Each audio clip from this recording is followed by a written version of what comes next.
it's not the most diplomatic word, between the two parties. Do you see any hope for more harmony between the two parties in running our country? Well, it's not as bad as it looks, but it's bad. Let me just put it that way. And I think I work all the time to try and reach across party lines and find solutions. You know, one thing about being a real estate salesman for 35 years, it's all about bringing about a meeting of the minds and making a seller feel like he's getting a good deal and a buyer feel like they're getting a good deal. So my training was to bring people together, not divide them. And I hate environments that are divided like the political environment is divided in Washington. But I will tell you that it is better than it appears on the surface, and it's got to get better if we're ever going to be the great country we want to be again in this world. So I work every day on bipartisanship, working together, trying to find common bonds and common solutions to our common problems.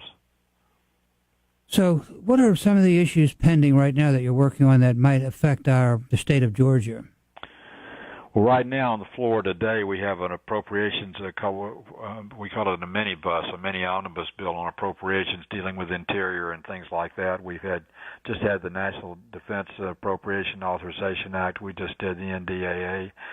We had the Veterans Bill, the Mission Bill, which I did 2 weeks ago or 3 weeks ago to revamp the veterans medical services and the way we deliver those services to our vets. We've still got more appropriations bills to go. We've got the Farm Bill, which is critically important to our state, which is 21% agribusiness is the heart and soul of the business in Georgia. So the Farm Bill is an important bill for us. Have a lot of other individual bills like that to do. We have the Veterans Bill, which I just mentioned and talked about. So we got a full agenda in August coming up to the month of September, which is the end of the fiscal year, where we'll close out and start the next fiscal year then. So we got a lot of work to do on appropriations yet.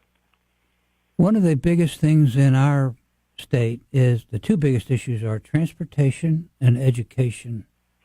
And we have a big investment coming in infrastructure and transportation. How would you characterize that investment and its potential for improving the area?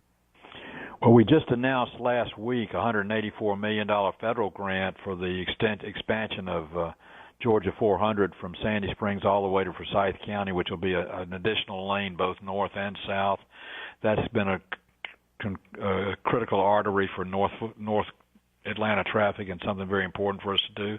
We just did a major expansion in funding for MARTA, which I'm very proud of and has been accepted. You know, our governor and legislature last year passed the new ATL bill, which is the merger of our transportation services, MARTA, and our highway and service transportation and our county bus lines and things of that nature to try and have a more cooperative and not non-competitive arrangement between all our governmental transportation services. So we're focusing on multimodal efforts to move people, whether it's rail, whether it's bus, whether it's bus-only lanes, whether it's carpooling or whatever it might be, to see to we get the maximum for our community. And every dollar we invest in transportation is a dollar invested for the growth of our community in terms of jobs and expansion. On education, there's nothing more important than a mind. There's nothing more important than a child with an education. There's nothing more important to our future than make sure the children we send to that future are as well educated as we can possibly make them. So I spend a lot of my time seeing to it we get the very best educational service delivered so every single Georgian leaves the Georgia classroom when they graduate a better educated person than when they joined. Are we making any headway in terms of improving the quality of education in Georgia? We're making so much headway, it's hard to describe. A lot of people will laugh at that and say, oh, he's just a blowhard or just making that up. But I chaired the State Board of Education for 2 years. I went to the public schools of Georgia beginning in 1949. I sent all my kids through the Georgia public schools, and I've watched the growth and the expansion of public education, our growth in our performance in terms of the STEM subjects, science, technology, engineering, and math. We got a long way to go, but education is a process, and it's like Robert Browning said, it's a journey. It's not a destination. It's a journey because if graduating from school meant you'd made it, then it'd be called terminal, but it's called commencement because it's just the beginning of your career, and you could continue to learn over and over and over again. So it's a process we work on all the time, and I'll try and make sure we have the very best education available to our kids in every single age group and level. So are we making any progress, that kind of progress in transportation and infrastructure improvement, or what are some of the challenges and goals with that? Well, if you got stuck on 400 today or 285 or anywhere else, you'd say that we're not making any progress at all. but if you look back to where we were 30 years ago or 40 years ago or 20 years ago and look to where we are today, it's quite amazing how much we have done. But it's a never-ending process. We're in a growing community. We've provided infrastructure, which has allowed us to grow. We've expanded infrastructure, which means we put more pressure on our public systems, whether it's our utilities like water and sewer or our transportation system like roads and highways. So if you're in a growth area and you're a growing community and you meet the demands of that growth with more expansion of your services, then you're going to continue to grow and continue to have problems. But like my father used to say, who was a great real estate salesman himself, he said, son, traffic is not a bad thing. It's a good thing. You ain't got no traffic. You ain't got no business. And he was exactly right. So I don't complain about traffic. I like it. What about public transportation and its role in the equation? Well, there's a role for public transportation, obviously, from an affordability standpoint and from an access standpoint, particularly when you have areas sprawling as Atlanta is.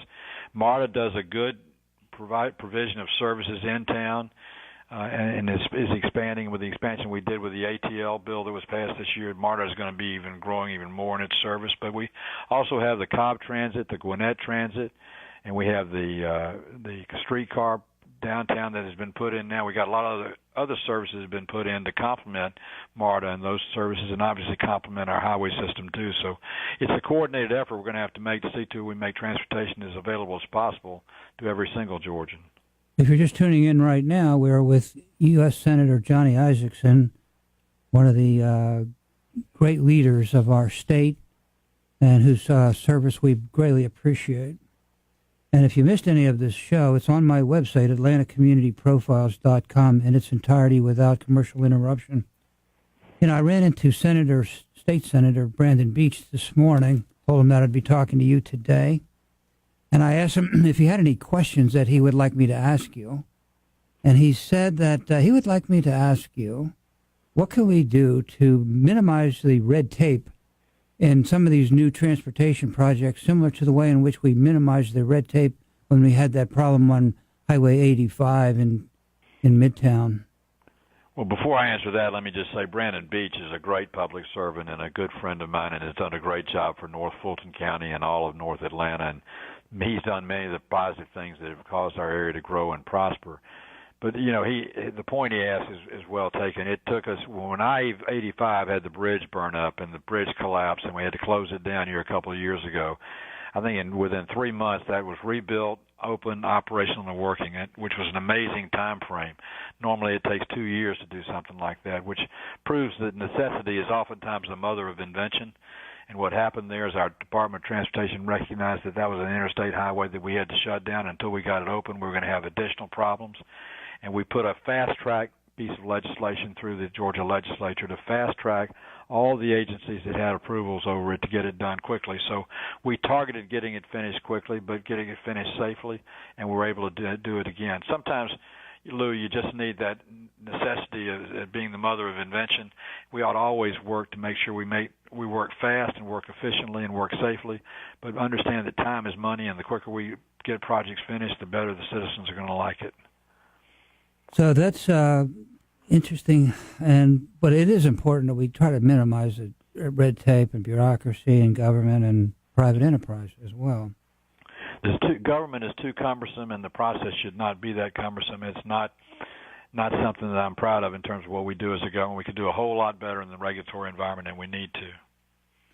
So basically, what you've been extremely successful in business and government. What kind of advice would you give to business leaders in the state of Georgia to maximize their success? What advice would I give to business leaders in Georgia? Business and government leaders in general. What kind of advice as a mentor would you be? If you were to help people generally? Well, the first thing I tell people going into business and young people is that you look around for role models and examples to follow. I know when I first got elected to the state legislature, a good friend of mine at that time said, Johnny, the first year you're down here, watch everybody, see the people that get things done, and try and emulate those that are doing it right and are being successful. And that's exactly what I did. I tried to learn from those who were successful and those who were making a difference. In terms of our business in general, you know, what you want to do is building a business is all about building a consumer around you and the support for whatever product or service you offer, and do something that helps somebody solve the problems of everyday life, whether it's a babysitting service for young people that have children that they need babysitters for, to whether it's a physician or a doctor who has a need that meets the demand the community has, whatever it might be. Make sure you do the best you can to be the best you can and provide something that your community needs, and then work at it to make sure it's just you do a better job than anybody else. And as long as you're working to do that, you're going to be successful and you're going to have a good career. Yeah, I also ran into Liz Houseman today. I know she's planning to be in your office tomorrow, she said. But, what can we do? She's Fulton County Commissioner and Vice President of Government Affairs for the North Fulton Chamber of Commerce. And I told her I was going to be talking to you, and she said, well, I'll be talking to him tomorrow in his office. So what can we do to help her? She's really focusing on transportation and the citizen. What can the citizens do to be engaged in transportation and rally behind Liz and her efforts? She's done a phenomenally good job, as you know.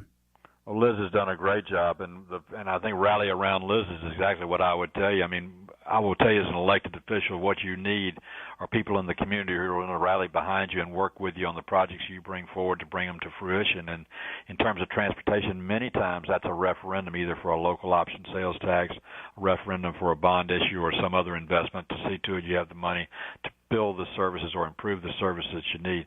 Liz is a real leader. She does a great job in Fulton County and has for years. And she is a person that if the community rallies behind and works for, will help make sure they get the services they want and deserve. Well, one of the big topics today in government is immigration. And tell us a little bit about immigration in Georgia and its impact on our life. Well, I'll tell you about its impact on my life. My grandfather immigrated in 1903 from Sweden, and my father was the first Isakson born on American soil and was a birthright citizen, and that I'm a second-generation Swedish American, so that's what immigration means. I wouldn't be where I am today if it weren't for the ability to immigrate legally. And our country has been built by immigrants. I mean, we brought in most of the labor that built most of the ports and highways and airports and other infrastructure things that were built over the years. And many of those who fought in wars for the United States of America, and some who died, were all immigrants who came here to fight for the American way of life and for democracy and for opportunity in the future. So immigration means everything to us, but it needs to be legal. And the crisis that we've had for the last 10 years has been we had a breakdown in our border with Mexico. We had a breakdown on some of our ability to keep up with our immigrants. We had some people who looked the other way and allowed people to come in and once they got here, stay here that should not have been here. And the public got fed up with it. So it's time that we enforce the immigration laws that we have, but respect the fact that we need good quality immigration, people who are qualified to work, want to make the contribution, and want to commit to the country to be able to come and do so. If we didn't, we wouldn't have the workers necessary to build the factories, build the subdivisions, or develop the information technology that's done all day long. So immigration is a component part of economic development. It's a component part of the community, but it needs to be fairly regulated, and it needs to be not easy to get in the country, but difficult to get in the country, but difficult not that you want to keep people out, but you want to make sure you have the best possible citizens coming in. We're talking to U.S. Senator Johnny Isakson and learning a lot about his concepts of management of the state and the country and involvement internationally, and we appreciate your service, Senator. And if you missed any of this show, it's on my website without commercial interruptions, AtlantaCommunityProfiles.com. A couple other issues I'd like to ask you about quickly. What about exports and imports in Georgia? And we have a port of Savannah port that's a very integral part of our economy. Tell us a little bit about that aspect of life in Georgia. Well, the port of Savannah is critical to our state. Agriculture is 21% of our state economy. The port of Savannah is the most profitable export port in the United States of America, and our agriculture goes out of there in bulk form, whether it's timber, peanuts, corn, whatever it might be. We're expanding it to 47 feet in depth, which means the largest ships in the world will come through in a couple of years, the Panamax ships. Those are 14,000 tractor-trailer load containers each on the ship to bring goods into the United States of America and take American products that we've made out to be sold to the world. So the Port of Savannah is responsible directly for 300,000 employees in Georgia, indirectly for another 600,000 employees. It's a critical part of our economy, critical part of our state, and something we need to continue to improve. What about workforce development? That's another issue that's facing people in our state, and we have lots of jobs, but we don't have people that are qualified to fill those jobs. What can we do about that? Well, we passed 2 years ago a renewal of the Workforce Investment Act called WIOA, which is where the federal government makes investment in the states, directed by the governors for training and retraining of adults who are able-bodied people who could be working but don't have the skills necessary to do so. So we're making a big investment in retraining people who are more senior, not senior citizens necessarily, but maybe middle age or whatever. Our young people coming out of our schools, if they stay and graduate in the math, science, technology, and engineering and math, will come out there with our STEM subjects. They'll be the employees of the 21st century. So what we need to do is make sure we're providing education for the young people being born here and raised here, as well as the old people who lived here, as well as the people in between who came here, worked here for a while. The job changed. They lost their job. They need another way to get trained so they can have another job. So we carry our workforce and retrain it along the way. It's a continuous effort. It's like tuning up a car. Every one of us needs to be tuned up every once in a while. We've got to be ready to do it.